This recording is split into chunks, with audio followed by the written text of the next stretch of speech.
Hello दोस्तों, कैसे हो आप सब। आशा करता हूँ कुशल मंगल होंगे। आज मैं आपके लिए नए टॉपिक पे एक वीडियो लेके आया हूँ जो कि हॉस्पिटल डिपार्टमेंट और स्टाफ से रिलेटेड है। मैं इसके बारे में बताऊंगा कि हॉस्पिटल में कौन कौन से डिपार्टमेंट होते हैं और कितने स्टाफ होते हैं और उनका काम क्या होता है। तो यार, अगर आप मेरे चैनल पर पहली बार विजिट कर रहे हो तो मैं सब्सक्राइब वाला बटन और जो उसके बगल में घंटा का बटन है उसको दबा लेना, ताकि कोई भी वीडियो की नोटिफिकेशन सबसे पहले आप तक पहुंचे। और ये बिल्कुल फ्री है, तो इसको यार दबाना ना भूलें। तो चलिए वीडियो में आगे बढ़ते हैं। पहला टॉपिक, जो पहला हेडिंग है मेरा, एडमिशन है ना। एडमिशन क्या होता है? तो admission the process to come into the hospital as a patient, है ना।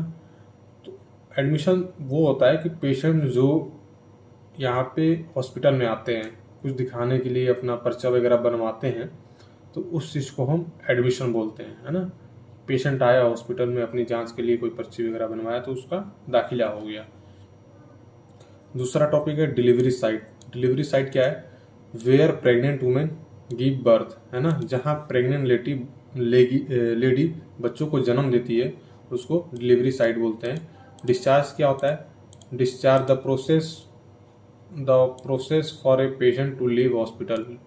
आपने सुना होगा कि डिस्चार्ज हो गए थे, यानी पेशेंट उस हॉस्पिटल में भर्ती था, उसका इलाज चल रहा था, इलाज ख़त्म होने के बाद जब पेशेंट की हालत में सुधार आया तो उसको घर के लिए छुट्टी मिल गई, तो डिस्चार्ज हो गया।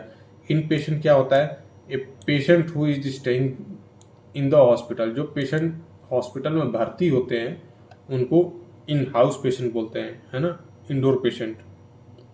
मेडिकल इमेजिंग में क्या आता है? आपका एक्सरे आ जाता है, एमआरआई आती है, सीटी आती है और न्यूक्लियर मेडिसिन आ जाता है मेडिकल इमेजिंग में। नर्सरी क्या होता है? ए वार्ड फॉर बेबीज। बच्चों को जहाँ रखा जाता है, छोटे छोटे बच्चों को, उसको नर्सरी बोलते हैं। आउट पेशेंट क्या होता है? A patient who visit the hospital for treatment but does not stay, है ना। वह मरीज जो हॉस्पिटल में विजिट तो करता है लेकिन वह हॉस्पिटल में क्या होता है, भर्ती नहीं होता, मतलब एडमिट नहीं होता। अपना भी एक ओपीडी का विभाग होता है, आउट पेशेंट डिपार्टमेंट बोलते हैं उसको। ओपीडी का फुल फॉर्म होता है आउट पेशेंट डिपार्टमेंट। पेशेंट आता है, उसमें अपना इलाज जो भी है वो दिखा के वो फिर घर चला जाता है, डॉक्टरों से सलाह लेके फिर घर चला जाता है। पेडियाट्रिक्स में क्या हो जाता है?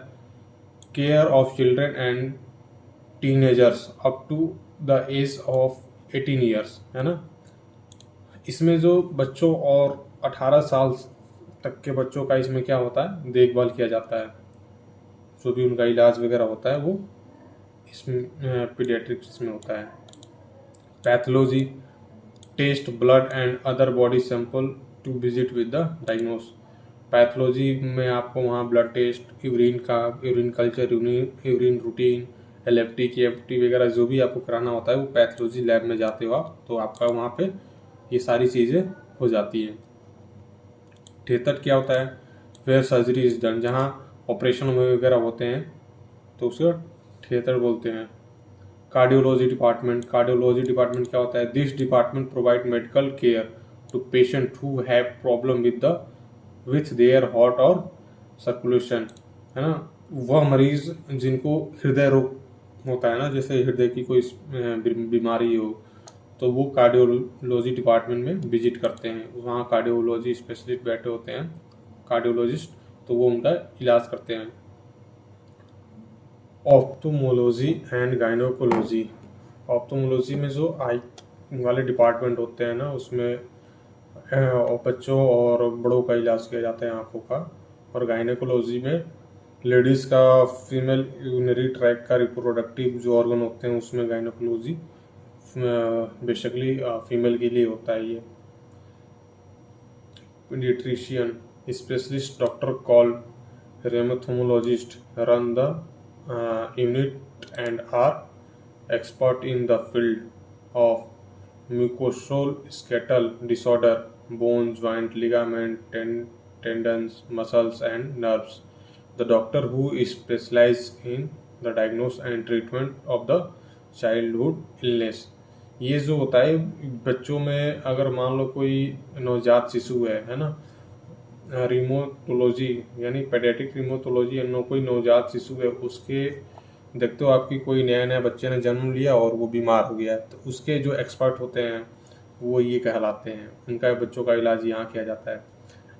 Ear, nose and throat, ENT का नाम आपने सुना होगा, ENT department. General surgery, the ENT department provide care of patient with a variety of problem including general ear, nose and throat disease, neck जैसे कि लम्प यानी गांठ। The general surgery ward cover the wide range of surgery, है ना। तो ये जो ENT का डिपार्टमेंट होता है, इसमें अगर आपको कोई नाक, कान, गले से संबंधित रोग है, जैसे कि गांठ है गले में, नाक में कोई प्रॉब्लम है, आंखों में कोई दिक्कत है, कान में, नाक में और गले में अगर कोई दिक्कत है, तो आप ईएनटी डिपार्टमेंट में संपर्क कर सकते हैं।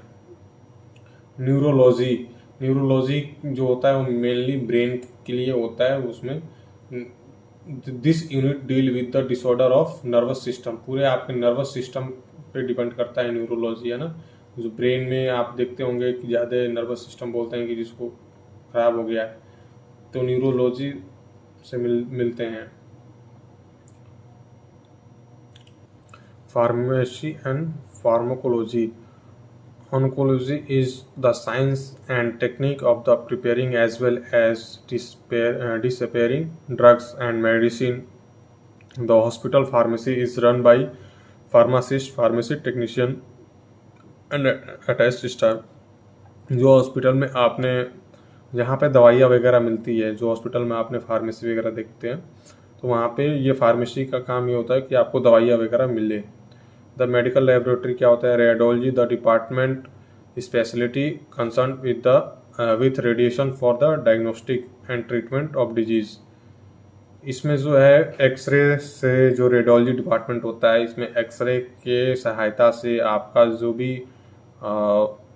आयोनाइजिंग रेडिएशन होती है उससे कोई ट्रीटमेंट का इलाज किया जाता है, डायग्नोस किया जाता है। कोई भी आपकी बीमारी होती है एक्सरे, सीटी, एमआर के थ्रू, अल्ट्रासाउंड के भी थ्रू, वो भी रेडियोलॉजी में ही आपका आता है, अल्ट्रासाउंड भी। तो ये सब होता है आपके रेडियोलॉजी डिपार्टमेंट में। ऑर्थोपेडिक्स, है ना। ऑर्थोपेडिक्स में क्या होता है?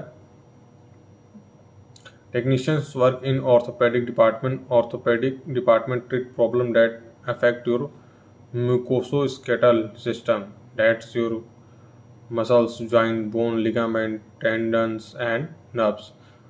ऑर्थोपेडिक में जैसे मान लो आपको जोड़ों में ज्वाइंट है, हड्डियों में कोई दिक्कत है, लिगामेंट में कोई प्रॉब्लम है, तो वो आपको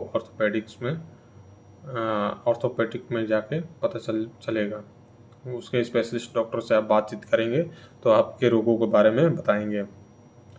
एक्सीडेंट एंड इमरजेंसी, ये जो होता है, ये जो आपके एक्सीडेंट एंड इमरजेंसी होता है, इसमें आप कहीं मान लो एक्सीडेंट कर गया कोई, है ना, या फिर कोई इमरजेंसी है, मान लो किसी पेशेंट की ज़्यादा तबीयत ख़राब हो जाती तो उसको इमरजेंसी में ले जाते हैं, तो आप आपातकालीन सेवा के लिए ये सब होता है। जनरल प्रैक्टिशनर, है ना, is a doctor who cover a full range of medical care but may send you to specialist for more specific treatment. General practitioner ये होता है कि मतलब वो पूरा तो देखता है, और अगर उसको लगता है कि मुझे किसी स्पेशलिस्ट को रेफ़र करना चाहिए, तो वो किसी स्पेशलिस्ट को मतलब भेज देता है, रेफ़र कर देता है। तो वो हॉस्पिटल में स्टाफ कौन कौन से होते हैं बात कर लेते हैं। कार्डियोलॉजिस्ट होता है, एक सर्जन होता है, एनेस्थोलॉजिस्ट होता है, पेडिस्ट्रियन होता है, radiologist, lab technician, pharmacist, cardiology, surgery, anaesthesia, paediatric, pathology, radiology, pathology. तो आशा करता हूँ यह वीडियो आपके लिए हेल्पफुल रहा होगा। मैं इसी तरीके का वीडियो अपने चैनल पे लाता रहता हूँ, और मेडिकल से रिलेटेड जितनी भी इंफॉर्मेशन होती है मैं अपने चैनल के माध्यम से आप लोगों तक पहुँचाने का प्रयास करता हूँ। इसके आगे मैं भी और दूसरे टॉपिक पे वीडियो लेके आऊँगा कि हॉस्पिटल में और क्या क्या ज़रूरतें होती हैं और क्या क्या इक्विपमेंट होते हैं। तब तक के लिए tata, bye bye, take care. मिलते हैं अगले वीडियो में।